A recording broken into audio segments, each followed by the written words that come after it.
Much about how AI is completely revolutionizing the healthcare industry. So, first question is a very simple one. Do you have a job going forward?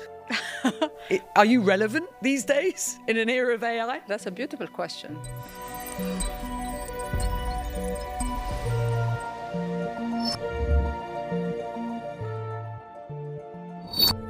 Dr. Fatima Alkaabi, thank you for being with us on Intelligent Future today.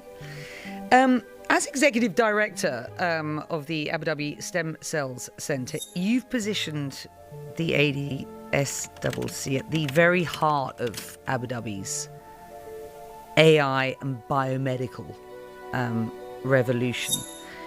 Can you just talk briefly about what that healthcare AI vision is here and how the centre fits into that? Abu Dhabi Stem Cell Centre was inaugurated in 2019 with one vision, is to work on cellular regenerative medicine therapies and all of those immune-mediated kind of therapies that will help cure chronic diseases, diseases that are incurable, rare diseases and so on. We're focused on creating vaccines for immune disease, for diabetes. We're creating vaccines for cancer. We're creating nanobodies for specific diseases. And we are also into the anti-aging business. Which we all love. Everybody loves anti-aging, right? If I will tell you how I envision the future, is going to be precision medicine on demand. What does that mean? A person comes with a specific disease. We can, within the biotechnology and AI technology and what I just mentioned, customize the target protein or target enzyme or target treatment for the individual alone. So it's an on-demand. It's like you order your treatment. I foresee in the next 5 years there will be a major transformation and shift in how things are done. Dr. Fatima, I'm not the first person to have described you as a force of nature. It's really hard to ask a scientist this, but in a very basic way. Yeah. I'll try. How is AI powering biomedical research, important to the work that you do, surgery, important to the work that you do, and clinical research? With deployment of AI in certain areas, we will be able to cut our timeline from 3 to 4 years to a year, some projects 6 months, and some projects to a year. Meaning that if there is something tangible that is going to come out, it's going to come out very soon to the people, and accessibility will be fast, and the people will benefit from it faster. Number 2 is going to be the robotics in AI. So this is something that certain institutes in the UAE are starting to deploy. And we are very proud that neuroscientists are deploying it within the spine surgeries, oncologists are deploying it, and so on. When it comes to clinical research, we are looking into fast-tracking clinical trials, international clinical trials into the UAE. I'll give you an example. Any regulators, the trials, they need to submit hundreds of papers, and it will take a year to 2 years to approve a clinical trial. We're working on a system where we are going to automate and use AI to scan all of this within 2 hours, get all the approvals. Within 1 week, you will have the approval of conducting a clinical trial. You talk or describe AI as a co-pilot alongside your medical teams. Will there always be a human in the loop? We're very greedy in science. We want a field that we can do whatever we can within boundaries that are morally acceptable in the science world. When I say morally, if you get me a machine that is morally driven, then maybe we will not need scientists. And I don't think this will ever happen. Morals, ethics, judgment, empathy, all these human emotions cannot be taught. You don't buy the super intelligent story. Of course. There's a couple of things that, as you speak, occur to me. Many people fear AI could destroy us.